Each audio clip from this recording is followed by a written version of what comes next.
Hi, everybody, and welcome to session 3 of the 2021 UPRT Safety Summit for Professional Pilots Worldwide. Randy Brooks with you again, and I'm co-hosting in this session along with Cody Louviere. We'll introduce him in a second. We're going to be talking about the role of virtual reality in upset prevention and recovery training. So my co-presenter, Cody Louviere, you want to say hi to everybody? Hi, everybody. My name is Cody Louviere, the founder of King Crow Studios. So we'll talk about King Crow Studios a little bit, Cody. You've done some very interesting work. You're down in Louisiana, where you've done work with the Economic Development Fast Start for ExxonMobil. You've worked on Baton Rouge VR plant training expansion, and then that got you into some work through part of a small business innovation research, a very competitive program that helps to, firms like your own to get involved in contracts that gets them into practical applications. And that ended up getting you a significant award to do a virtual reality procedures trainer for the United States Air Force. So first of all, congratulations very much for that contract. But I think that our audience would be interested to hear how you got there, because it wasn't exactly a straight line. So why don't you share your story with our listeners? Happy to. Thank you, Randy. So, we're a bunch of video game nerds over here in Baton Rouge, Louisiana.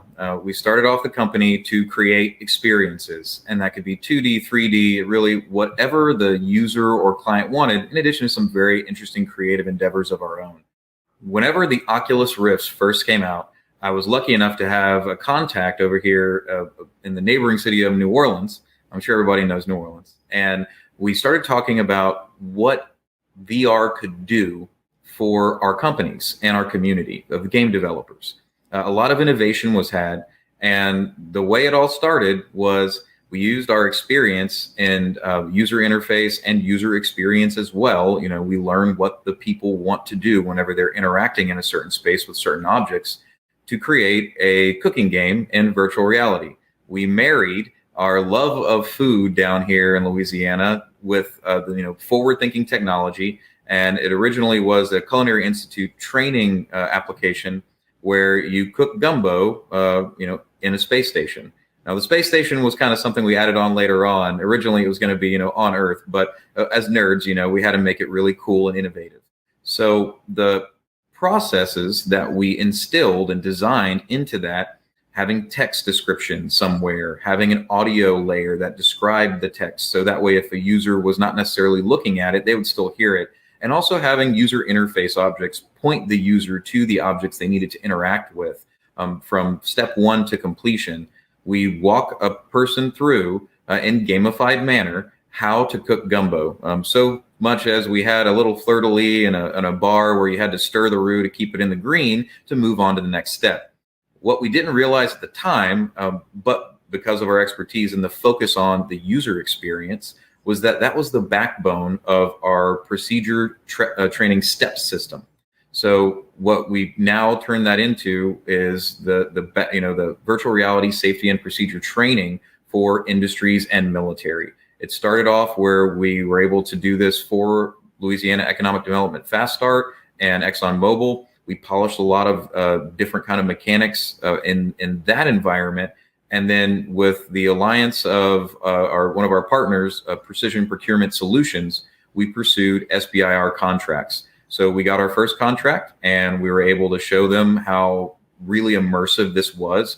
And it wasn't just that we were making games. We became subject matter experts by showing them these different kinds of immersive levels and then how that actually benefited each company. Reduction in training times, sometimes eradication of on-the-job training and just turning that into on-the-job testing.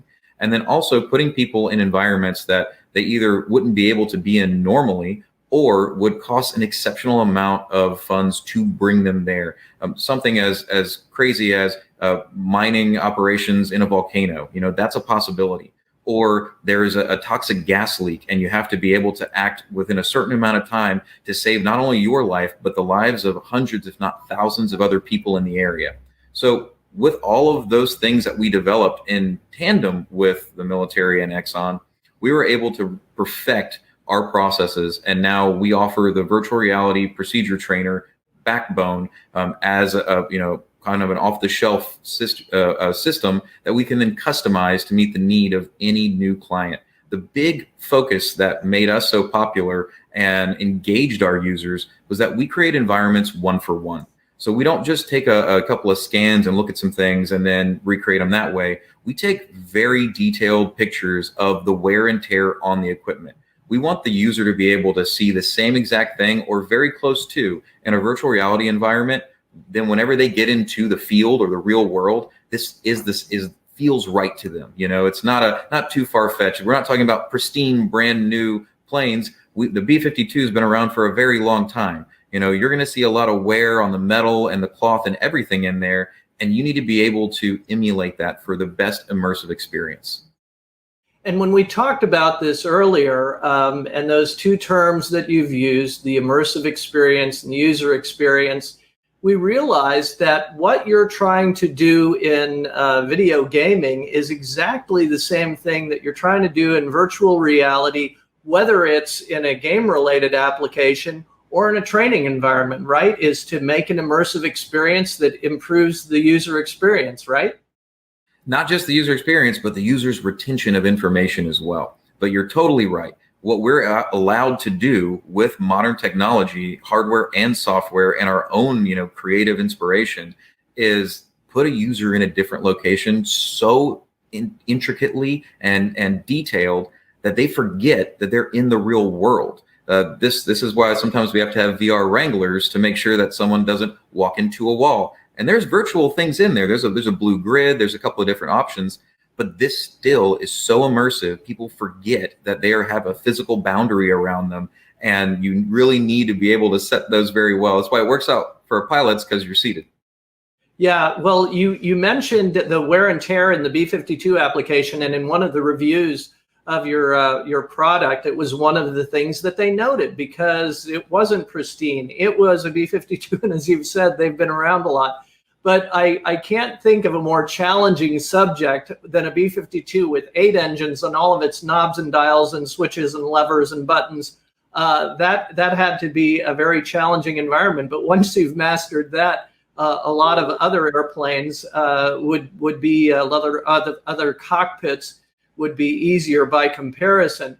And another point that I was going to make, and we'll transition here to some of the training that we've begun doing with virtual reality, the VR Wrangler, is that, I've found myself, and I know a lot of the other pilots that we're with, they'll get a master caution light and they'll reach up to push it off and realize there's nothing there to push. But they are so convinced that they are at home in their cockpit that they forget that they aren't. In upset recovery, obviously, there's some dynamic maneuvering.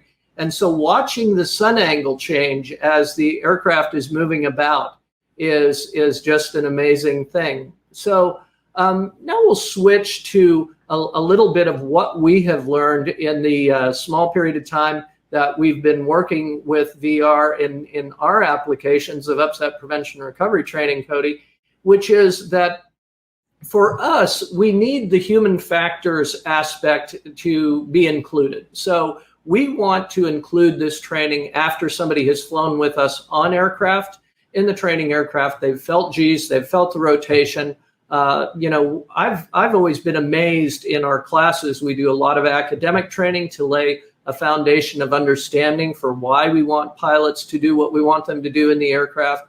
We show them videos of what it's going to look like. We take them out to the airplane, and the very first time we do a maneuver that we told them we were going to do, and we do a demo of, for instance, an uncommanded roll in a slipping stall, they're immediately rolled to 90 degrees of bank, and they'll go, whoa, we did everything we could to prepare you, to tell you, but you couldn't feel it. The kinesthesiology, the proprioceptive responses weren't there.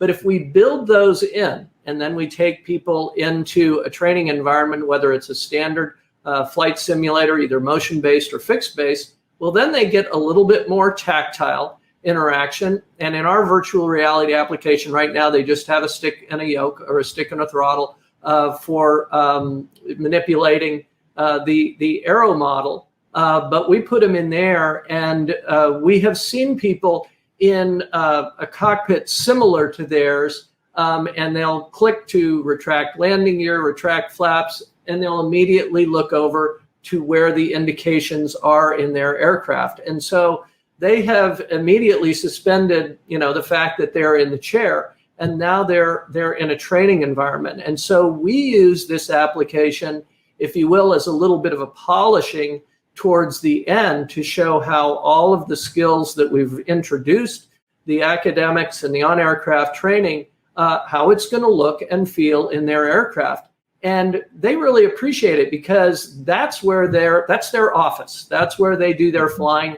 And now there is a certain amount of confidence that all of this other stuff that they learned in a slightly different environment works just fine in their aircraft, and gives them confidence that they're going to go home. And I love the fact that you named a lot of other safety critical applications, and that's certainly what we have in using virtual reality in upset prevention recovery training. It allows us to do some things we would never want to do in the aircraft, like recoveries at low altitude, at night, in bad weather. Those are conditions that a lot of our pilots fly in. They hope to never do an upset in those conditions, but they can at least practice their proficiency in the virtual environment. Well, this is a really rapidly moving field, Cody, and one that you get to work in on a daily basis. What do we have in store? What can we expect, as we delve into the use of virtual reality in these training environments? Where do you see us going? So originally it started off in games, and that's where it seemed right. But, within the first couple of years, we all found that simulation training, or professional purposes, and everything that we've described, that's where it really makes sense. And it's still going to exist there. But with those two, main organizations or main buckets that are pushing forward to see VR excel, the practical application is going to skyrocket through the roof in the next couple of years. What we're seeing as far as hardware advances are concerned is fidelity that is not as good, but better than the human eye. So you're looking at 4K plus, headsets where they're tracking your eyes, they're tracking your face. They'll be able to replicate a model where if you're speaking and it has little points on your face that it tracks, it'll be able to emulate that on a 3D character in another experience. So someone else that's playing with you, whenever you talk to them, they'll hear you talk and actually see you talk. So the level of immersion becomes ridiculous at this point, where you thought you were in an alternate reality beforehand. This is going to really be the closest to realistic experience you can get while you're in these very expensive or very dangerous situations. So the headsets are going to advance exponentially over the next few years. I expect the next 3 to 5 we'll start to see them top out, where computers will have to start catching up to what they can do. And then software, it's all the same video game programs. So we use Unity, Unreal, all of those and more to make these environments. And that's really left up to the limit of the artists. How powerful are their skills and their rendering processes, and then what can be put in these environments, and with very beastly computers to back it up. Well, we really look forward to the benefits to aviation safety that the use of virtual reality is going to bring to us in upset prevention recovery training and to aviation training in general. I can tell with the advancements that you're talking about that there's going to be a generational shift. There's a lot of people on this call that are watching us today that have experience with the Oculus devices. There's some that haven't, but it reminds me of a conversation with my child who's in college now, when he was young, and he'd seen black and white pictures when I was young. And he said, "Dad, were the computers black and white when you were young?" And so, the kids today are going to grow up with these devices, and it will weave its way rather seamlessly, probably, in the training that we do in the future. Well, we really appreciate your being with us today, Cody, to share this new technology. It's a sign of how APS wants to use all of the different tools available, and other training providers should want to use the platforms for what they're best at to try and bring this training to pilots. So thank you for being with us today. as part of this event. Thank you, Randy, for having me. It's been my pleasure, and I look forward to seeing you all in the Q&A.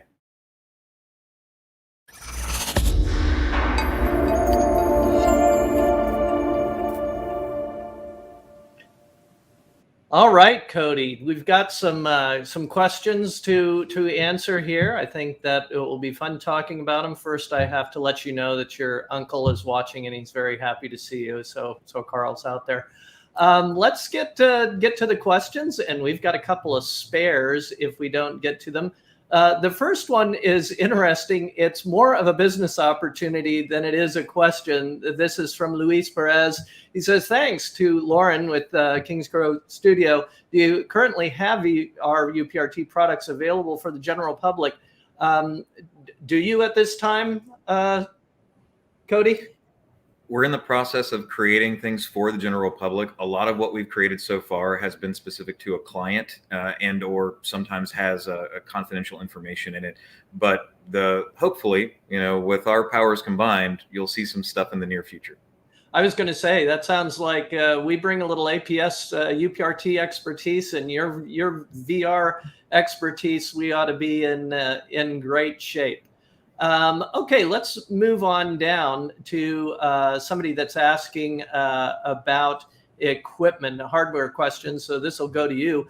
Piers Hebert, who good Cajun name for you there, French name, and I recognize Piers' name from following us in previous broadcasts, asks, for flight training, VR headsets must have sufficient visual resolution to read the instruments and also wide enough field of view to encompass peripheral vision. Such HMD, helmet mounted displays, are available now, but cost much more than Oculus Rift. Do you want to try that first there, Cody?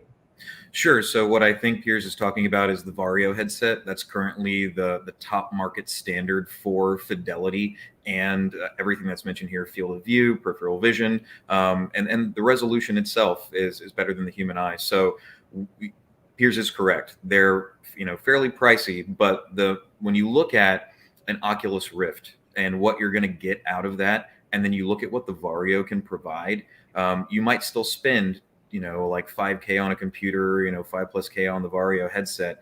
But for that $10K, that's going to replace millions of dollars in facilities, and that in one single location where sure you're seated, or you can even have room scale and move around, but the potential savings alone for the cost of what I've seen whenever we walk into some simulator rooms where it's hundreds, thousands of square feet for 3 seats. And yes, it's very realistic, but as technology advances, you think of phones and computers. The better the technology, the smaller it's going to get. So that's really what we're looking at right now.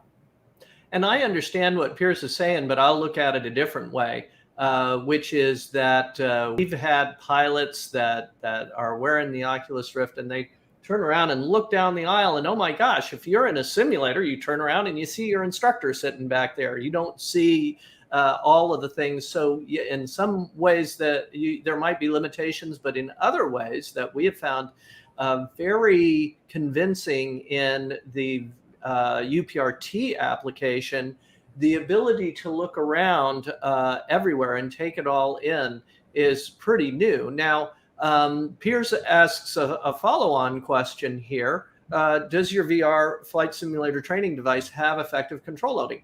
And the answer is no, it does not at this point in time, but you realize that we are at the first generation of this. And, aviation, like a lot of industries, is very segmented. We have simulator companies and on-aircraft training, and not a lot of people that use all of these together. APS is kind of in a unique situation where we do have all of these different assets, and I think it's only a matter of time before we start marrying those things up. But if you listened to what Cody and I were discussing in terms of introducing this stuff, we want the people to have the on-aircraft component. And we generally here, we have a fixed base device that does have control loading.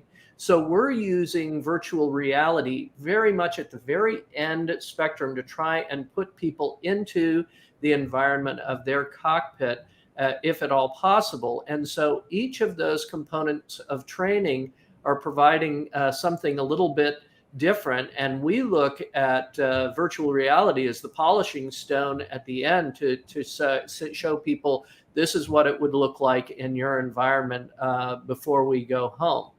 So here's another a question in a related vein, and I think I'll take Cody. Victor Lemmy asks, is there any virtual training already done for the ATR 72 600 type? And I can't say with 100% certainty, Victor, but I can tell you if it isn't done yet, it will be next month or next year, because they are coming out at such a pace that one of the reasons I don't know is that we are loading them up on a daily or weekly basis. And everybody is realizing this, and we're putting them in. So we're starting with the aircraft models that we have the most customers for. Well, we just recently figured out how to do 3 engine jets and a C-130 with 4 engines and some things like that. So that's where we're at in the learning curve. I'll let you comment on this next one from Samu Hipia. Cody, he says, excellent. I think experiencing G is very important. So VR training after real airplane flights might actually offer deeper analysis and understanding of the upsets and the physics. Balance can be fooled by vision, but the load factor just has to be flown. You want to give us, perspective from a VR manufacturer on that comment? Sure. So I do agree. And that's something, the feedback that we get from many pilots is they need to be able to feel it. When it comes to the B-52, they call it, wrestling the buff, because it is an active wrestling, muscle memory experience where you have to be able to compensate for the physics that are going on around you. So the way that we've started to develop these solutions, and this is with challenges within the Department of Defense for the United States Air Force as well, is by partnering up with hardware firms, different companies that offer expertise in machine learning, artificial intelligence, and we bring all of our technologies together and our subject matter expertise to create a high fidelity, realistic environment that has a physical element to it as well. So, you're going to want the tactile feedback. You're going to want to be able to feel what's around you. And we're still in the process of polishing what perfection means for this and how you can get it to emulate the closest thing to reality. Now, one of the things that I want to comment on is this is never going to replace full flight. It's not going to, but what this does is accelerates the training to where someone can get to that and be competent in it and feel the muscle memory come back to them where they go, okay, I know where this is. I know if I need to think about something, it's not looking around for a thing, it's reaching for it and knowing where it is. So we're supplementing and enhancing what reality is here.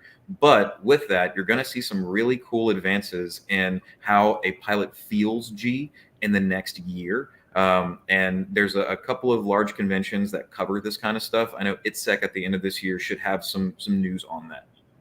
Wow, that's exciting. I remember when we were first talking about this, Cody, and I was talking about whether or not what had been created just as a procedure trainer was being used in flight. And you mentioned that they were using it to run the pre-contact procedures checklists for in-flight refueling, which is a complicated task. And obviously you won't have that wrestling a buff experience there, but you'll have that familiarity. And I thought that was a good example of how we're learning to use these tools in new ways. Now, for our next question, I'm so glad I have actually a question from one of our presenters later today, Captain Philip Adrian.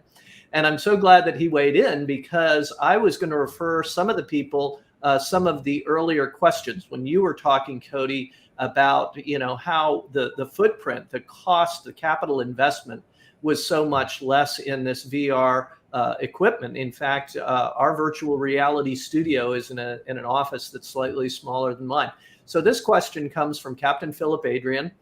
He works for a company that manufactures fixed-base devices. And Philip says, when will we see virtual reality devices become truly portable and not needing standalone computers? Cody, I think your visibility into the future growth of VR puts you in a good position to answer that.